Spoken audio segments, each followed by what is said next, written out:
Donc dans cette vidéo, on va regarder comment on va ouvrir un compte avec AMP. Donc vous allez voir dans Slack, il y a un channel qui s'appelle AMP. Je vous demanderai tout simplement de juste rien écrire dedans. Vous allez voir qu'il y a juste un seul lien. Vous cliquez dessus et c'est le lien en fait qui va permettre à AMP de savoir que quand vous créez votre compte, vous venez par l'entremise d'Emporos Capital qui va donc vous permettre d'avoir les deals par rapport aux commissions, par rapport aux data providers. Donc vous allez tomber exactement sur cette page-là. Il va simplement vous falloir cliquer ici. Donc quand on clique ici, en haut, la première chose qu'on va devoir faire, c'est sélectionner le type de compte. Alors évidemment, vous ouvrez un compte personnel, donc ça va être individuel. Vous pouvez vous taper toute la lecture de ceci. De toute façon, vous n'avez pas le choix, donc c'est tout simplement un disclosure qui vous dit voilà, le trading c'est risqué, blablabla et tout ça. Donc vous faites Beginning Application, donc commencer l'application. Et ici, vous allez choisir votre pays. Donc moi, je vais faire Canada. Je vais remplir ici mes informations, mon email. Vous mettez un username et un password. Donc vous rentrez vos informations et après vous faites créer le compte. Donc une fois que vous avez créé votre compte, eh bien tout simplement vous devez rentrer vos informations, donc vos adresses et tout ça. Donc une fois que vous avez rentré vos informations, vous faites tout simplement Save and Continue.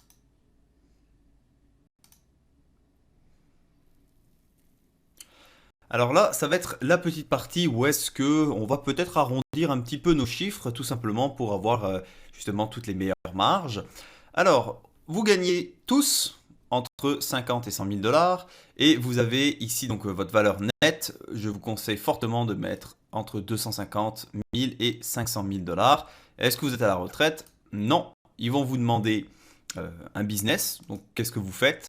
Moi, je vous conseille de mettre consultant, parce que de toute façon, ils ne savent pas lire le français, donc consultant, on peut le mettre à peu près à toutes les sauces. Donc vous avez tout simplement à mettre, je vous conseille de mettre, par exemple, votre nom. Donc, par exemple, voilà, JB consultant. Ici, vous devez décrire votre métier, donc tout simplement, vous mettez consultant en management. Comme ça, consultant en management, eh bien, ça veut à peu près tout dire et rien dire. Donc ça passe. Vous avez juste à faire après Save and Continue. Alors ici, ça va vous demander l'expérience que vous avez. Donc pour les futurs, vous mettez oui, vous avez de l'expérience, vous mettez 5 ans et plus. Vous mettez dans les stocks et dans les bons, vous mettez oui, vous avez de l'expérience, vous mettez 5 ans ou plus. Pour le reste, on va tout simplement mettre non de partout. Et on va cliquer sur Save and Continue. Et ici, vous devez cliquer. Est-ce que vous comprenez que ouvrir un compte spéculatif de trading peut être dangereux? Oui, bien sûr. Vous avez tout simplement à cliquer ici. Je comprends les risques.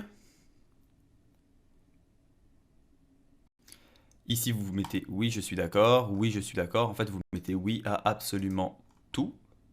Vous n'êtes pas obligé de lire les petits caractères. De toute façon, vous n'avez pas le choix de les accepter. J'accepte. Ouvrir mon compte. Encore une fois, vous faites oui.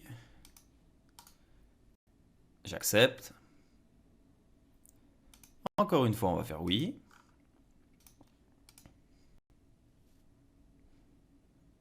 Voilà.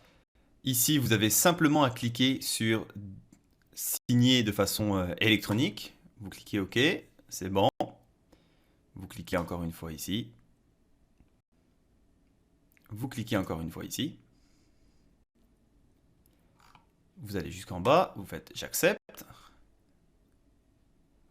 Vous descendez. Là, vous touchez absolument rien, vous faites juste signer. Encore le document, ça va aller à la prochaine page. Maintenant, ce qu'ils vont vous demander ici, c'est deux choses. Premièrement, ce qu'ils appellent le Proof of ID. C'est une photocopie de votre passeport. Alors, tout simplement, ce que vous faites, c'est vous prenez une photo avec votre téléphone cellulaire, une photo de votre passeport, vous la mettez sur votre ordinateur, vous allez choisir un fichier et après vous cliquez sur Upload, vous attendez que ça charge, donc vous allez voir sur le côté ici, ça va être écrit téléchargement. Une fois que vous voyez le nom de votre fichier, vous pouvez faire continuer. Donc moi, je ne vais pas le faire parce que j'ai déjà un compte, c'est pas la peine. Preuve de l'adresse. Donc ça, il vous demande une preuve d'adresse. C'est quoi? C'est une facture qui date, enfin, d'au moins 6 mois. Ce que je veux dire, c'est une facture de téléphone, une facture d'électricité, une facture de gaz, tout simplement une facture qui prouve votre adresse. Donc l'adresse doit être exactement la même que l'adresse que vous avez marquée au début quand on a créé le compte. Donc évidemment, ils ne savent pas lire le français, donc eux, ils vont juste regarder est-ce que le nom correspond avec l'adresse. Donc prenez n'importe quelle facture. Encore une fois, vous allez prendre une photo de facture, la mettre sur votre ordinateur, vous allez faire choisir un fichier, upload. Une fois que vous avez le nom du fichier, vous allez cliquer sur procéder. Encore une fois, vous allez faire je signe. Vous allez tout en bas et vous faites Submit application.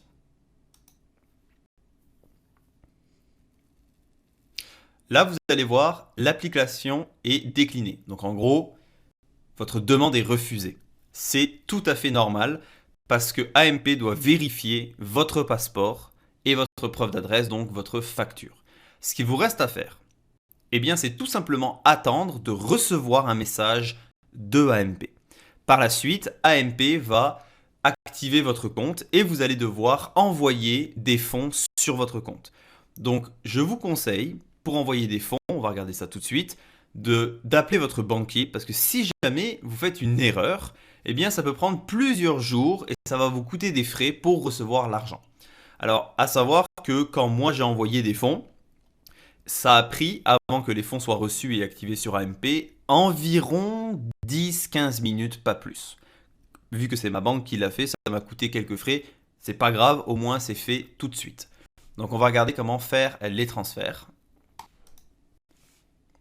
Donc pour faire les transferts, tout simplement, vous allez, ça va être votre espace de travail, enfin votre dashboard, donc votre espace, si on peut dire, chez AMP. Vous allez sur Banking ici, vous allez chercher Wire Instruction. Et tout simplement, ce que vous devez donner à votre banque, eh bien, ça va être les informations du Wire Transfer. Donc c'est quoi? Tout simplement, si vous voulez envoyer des fonds en dollars US, c'est ces informations-là que vous devez donner. Donc je vous conseille de tout simplement faire un imprime écran puis envoyer ça à votre banquier. Si c'est en euros, vous devez envoyer ces informations-là. Et si c'est en dollars canadiens, vous devez envoyer ces informations-là. Par contre, ce qu'il faut savoir, c'est qu'il y a peut-être votre banque va vous poser une question. Est-ce que les fonds doivent arriver dans une banque d'un autre pays ou à Chicago? Ça va toujours être à Chicago. Donc voici le nom de la banque. Et l'adresse de la banque, eh bien, vous l'avez ici. D'accord?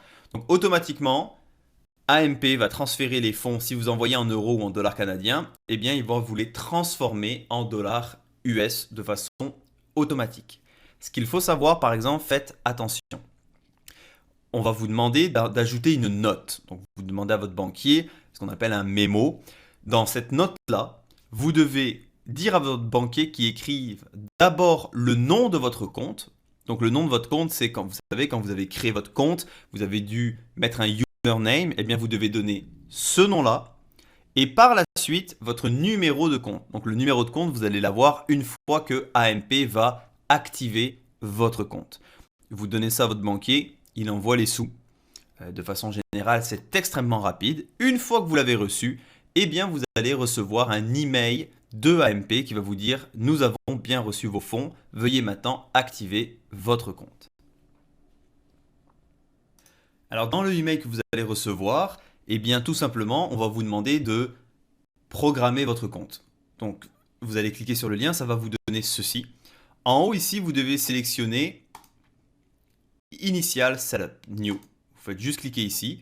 En dessous, vous remplissez vos informations, donc votre nom, votre prénom, votre compte, votre email, votre pays. Et après, on va descendre tout en bas et on va aller chercher ici Which Data Feed. En fait, quel data provider vous désirez. Vous cliquez et vous allez sélectionner CQG. Une fois que vous avez sélectionné CQG, vous allez tout simplement cliquer sur CME et CBOT. Donc le CBOT, c'est les bons. Et le CME, ça va être les indices. Pour ceux qui sont au Canada ou pour ceux qui sont en France et qui veulent se coucher tard, eh bien, vous pouvez aussi sélectionner ici Osaka, Japon pour trader les marchés japonais. Ça, à ce moment-là, c'est $29 US par mois. Avant, avec Kinetic, c'était $283 par mois. Donc je pense que c'est quand même une assez bonne économie. Tout simplement, après, vous allez cliquer sur Submite et vous allez tout simplement attendre. Donc une fois que vous avez activé ce compte-là, vous allez attendre peut-être un petit, allez, 10-15 minutes maximum. Vous allez recevoir un email de CQG. Vous allez cliquer sur le lien, ça va être écrit activer votre compte. Vous cliquez et vous rentrez les identifiants et le mot de passe qu'ils vont vous donner. Et ce sera tout. Par la suite, on va faire la connexion à partir de Daytrader. Et ceci, je vous le montre dans la prochaine vidéo.